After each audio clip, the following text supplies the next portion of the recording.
150 new patients a month per clinic and over $700,000 in revenue are my KPIs. I want Clarion to be an expert in any way. We literally just broke everything down to build it back up because obviously we weren't doing something right. Yeah, that's pretty high. Yeah, the average, people can get it down into 2,000, 3,000. So you're not crazy off. Just so you're aware, this is the number one conversation I have with people when I talk with them is especially in the full art space, is hey, our cost per start is $10,000, $7,000 or whatever, right? Welcome to another episode of the Full Arch Advantage podcast. I'm your host, Gary Bird. I'm the founder of SMC National, where we help you create, convert, and close more full arch cases so you can grow the way that you want. And today I am really, really excited because I get to do awesome things because I get to talk to awesome people every single day. And today I get to talk to Lori Mixon, who is the marketing director for Peak Dental. And she's going to share with us how she's rebuilt her full arch marketing funnel and how she went top to bottom and just tore everything down, the order that she tore it down, and the order that she's building it back up. This is going to really help you understand the spoke and hub model and what's working inside of it and what's not, and then also direct to consumer marketing as well. Stay tuned.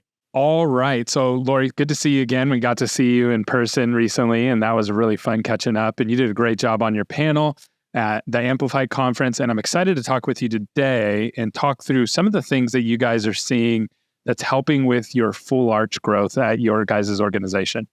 Right. So this is a perfect time to kind of dial into that. We basically just overhauled our process. Again, implant centers are new for Peak. I think we've had Mile High for about 2 years now. I did a little bit of implant work marketing for Mid-Atlantic, but it's new for Peak and myself. So we really did look at 10 years worth of data, right? Previous data to the owners before, our data, looking to see how quickly was the call center returning calls? How quickly are we getting back on form fills? Where are leads being funneled? Do we have a CRM system? Is there a way that we can get one without $1 million? Right. So we literally went through all of those lines and kind of just looked at the data. And we also mapped out where our large cases are coming from, by zip code. Right. So we know okay, this zip code gets us 10 cases, but they're $2,000 cases. This zip code gets us 2 cases, but they're $50,000 cases. So we removed all of our geofences for our Google ads as of last week to really hyper tune into those zip codes. Awesome. So, and I know you made a bunch of changes with your call center too, right? Yeah. So the call center, it's hard. They're working for 70 practices, 60 practices. They can't answer the phone. And I don't think they realize the value of that phone call. It's a $50,000 phone call, essentially. Well, it's a different phone call than a GP office. That's for sure. And then, if somebody calls and they're do you take Medicaid? Do you take Medicare? Their first thing to say is no, because we generally don't. But you just want those patients to come in, right? We want to talk to them, give them that consult. So what we did is we changed the entire structure. So it used to be new patients press 1, and they were directed to a call center. Existing patients to the office. So we reversed it. So those new patient calls are going to our TCs, and they're manning the phones, our dental implant machine leads that are coming through that platform. And in the interim, we're utilizing that and a little bit of Patient Prism for a makeshift CRM until we find something that again is not $1 million because they're very expensive.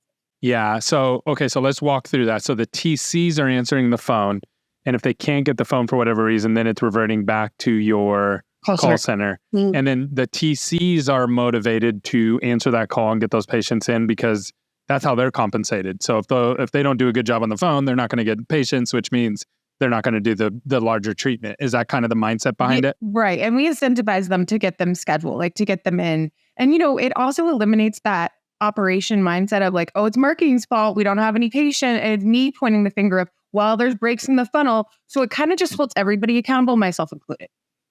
Hey, sorry to interrupt the show, but I got a question that came from one of our viewers and I wanted to share it with you really quickly. And this is our segment of Ask Gary. So you can send in any of your questions about dental marketing or anything that you're doing to grow your office, and we'll do our best to answer your question.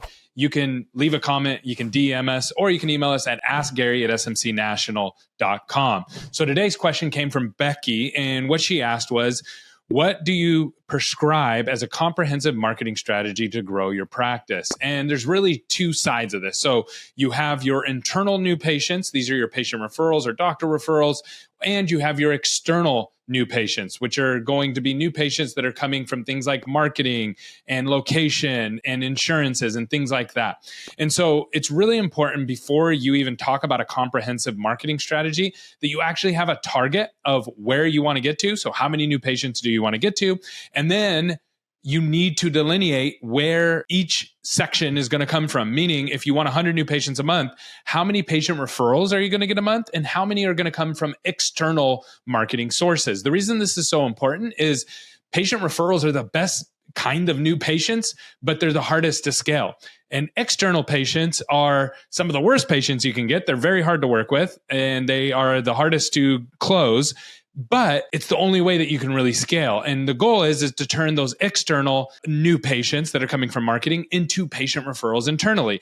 To do that, you have to first have a goal and you have to have a target. From there, then you can start conversating around, okay, how to get these new patients into your office. As an example, you can first start with digital marketing. I like digital marketing because you can track everything, and you need to figure out what your cost per lead, what your cost per acquisition is to get a new patient in from digital.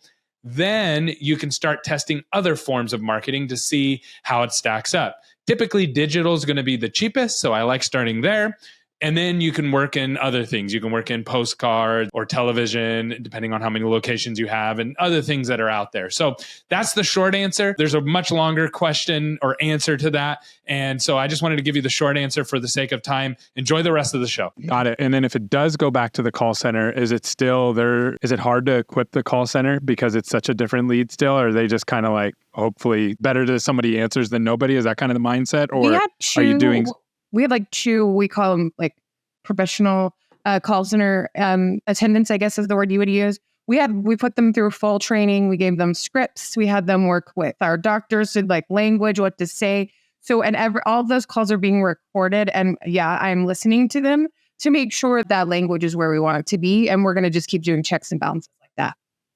That's awesome. And then what's like the key metrics that you're looking at to make sure that things are successful? Like, what are the main things that you're like, this is and it can be a couple things, but these are the things that you're really paying attention to ensure that you're hitting the mark? 150 new patients a month per clinic, and over $700,000 in revenue are my KPIs. Got it. And that's 150 new patients per clinic for full arch? For the 4. Okay. Got it. Okay. Remember, I was about to say, I'm like, not planning to be an expert in any way. We literally just broke everything down to build it back up because obviously we weren't doing something right. Yes. Okay. So 100. So basically 4 offices. So it's like 40 new patients per office, roughly. Mm-hmm. And are those all coming from? How many of those are coming from referrals? So it's not, I'm sad to say this, we just got everybody on a centralized PMS system. So we couldn't really check and balance like internal referrals. But now we have a weekly report where we can be like, oh, look, you're doing great or bad. We're shaming you. So we weren't doing that well before. And now we are.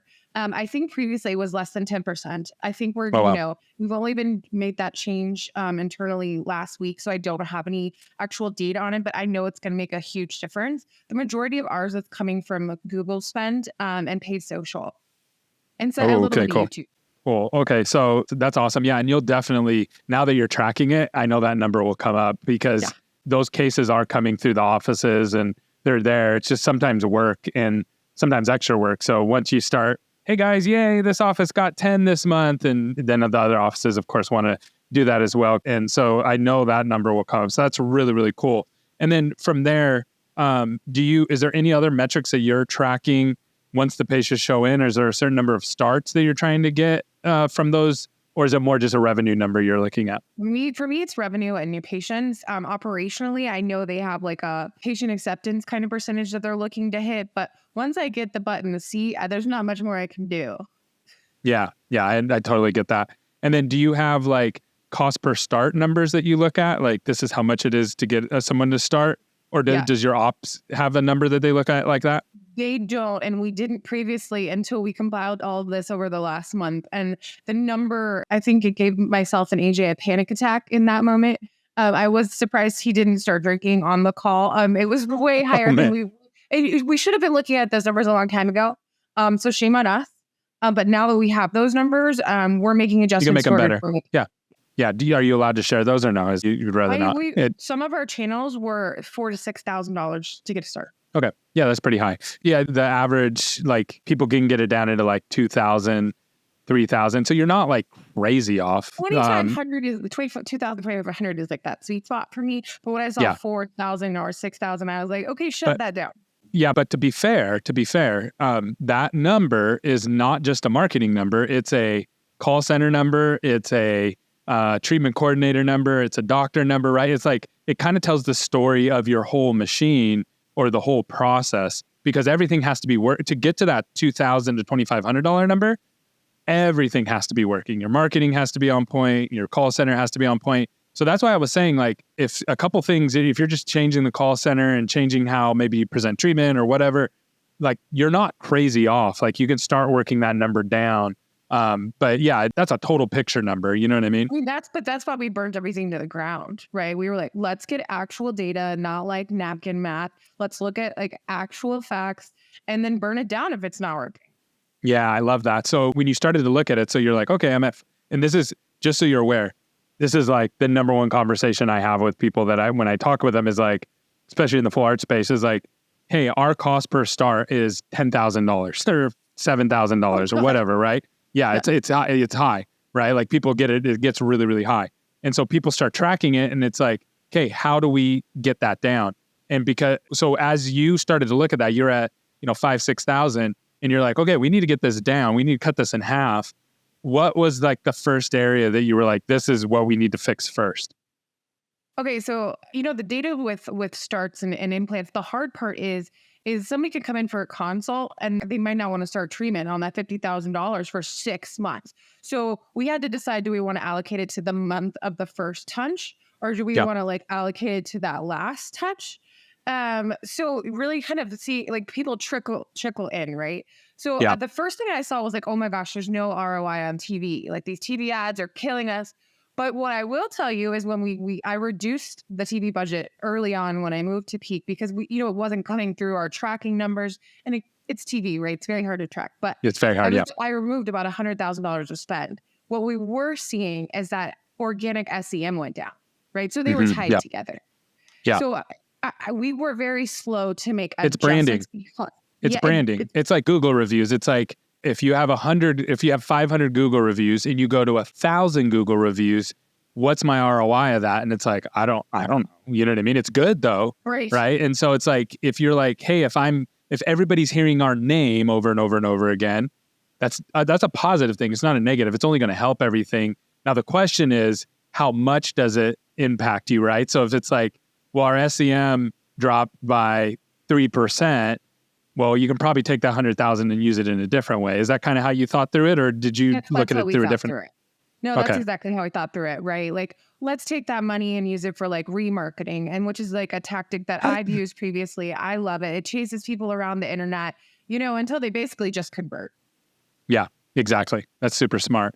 And so the first thing was, okay, what marketing channels are working, not working? And then after that, what was kind of the next area that you attacked to get your cost per start down? So staffing wise, right? We really had to talk about FTEs, full-time employees, right? And then the call center was a big part of that. So we really had to like dial in on our processes. And again, we've only implemented this about a week, but I think with all of the, everything's synchronized now, I think we're going to see that cost come down really quickly. Okay. And your cost per start, you're not counting labor in that, are you? No. Okay. But on some of our reporting, we do, right? Like it'll some give people, you brain damage. It can, but it is because labor's fixed, right? And so you usually don't increase it unless there's like serious growth. So, but there are cases where people like to add that in, and they're like their CAC, usually in the business world, is what they call it, cost to acquire a customer. And then they roll everything into that. So that number can get really, really high. It does. There are situations where it's helpful, but I think it's still dental. I don't think is ready for that those kind of numbers yet. No. Yeah. I mean, we adjusted our tech stack too because our tech stack is rolled into that cost per new patient or acquisition or start. So we definitely made some adjustments in vendors, consolidations, and things like that in order to get that price down. That's awesome. And then, so first step was marketing channels. Second step was what labor do we actually need? And are they trained? Are they ready? Can they actually do the job across the whole patient journey? And then what was the third area that you went in and attacked to get your cost per start done? I mean, I think, again, it's only been a week. So we really hyper-focused on training, making sure the TCs got in front of the doctors to ask questions. And then we started so when the doctors are presenting their treatment plans, we've implemented doing recordings so they can watch back how they're presenting treatment plans to patients. I think that's going to be a big game changer for us too. That's huge. That's huge. That's like the number one thing in sales is role playing and watching back your case presentation. I'm really how do you? What was that? I'm really excited about that piece. Yeah. How do you record it? I've heard different ways of people doing that. How do you guys do it? So we do it through a laptop. We always ask for permission from the patient first, obviously HIPAA compliance forms, all those things.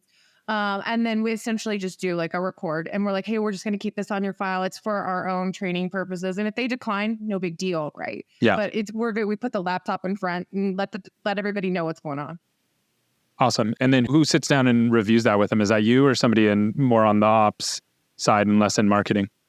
Our office manager of those 4 locations sits down. She's tough, but we need that, right? You need someone that's going to sit down and be like, no, you need to listen to this call. This is a terrible call. Or you need to watch this sales technique. That was not good. Look, people think she's tough, but I think it's necessary to have that. That's, no, totally. It really is. Do you guys, now the other thing I've seen work really well is doing them in group sessions. So where you bring in the calls for the week, the best call and call that we can improve on, and doing it in a group session. I don't know if that would work well in dental. I've seen it outside of dental. Is that something that you guys do as well? Or is it more one-on-one? We do it one-on-one currently. We've talked about doing it. We do some role playing on the phone with all the doctors, and the TC. So what would you say if the patient give you this objection and then they walk through it? So, I mean, again, this is brand new to us and I didn't want to give myself more to do. Yeah. But I do like the idea of a monthly, session of all of the doctors, because I think they like to hear what everybody else is experiencing. Yeah, 100%. Because then it allows them to see oh, they're going through the same things that we're going through. And they're getting the same questions that I'm getting. And it's the same thing as what we talked about earlier. Once everybody sees where everybody's numbers are, then the people who are at the bottom want to shoot for the people at the top, and people at the top want to stay at the top. So they have to keep climbing up. So it works really, really well. Any other insight that you think we should cover today that would be helpful to the audience? We covered a lot. I think we covered a lot. I mean, and the thing is I just want to say, don't get discouraged. I've been doing dental marketing for so long. I thought it was going to be the same, and it's just not. It's so different. And I learned to ask questions because people very quickly tell you can't do that. We don't do that in dental. That's not acceptable in dental. And I don't like that answer. And so I just learned to be look, we're going to figure it out. We're going to do it. We're going to just do it our way.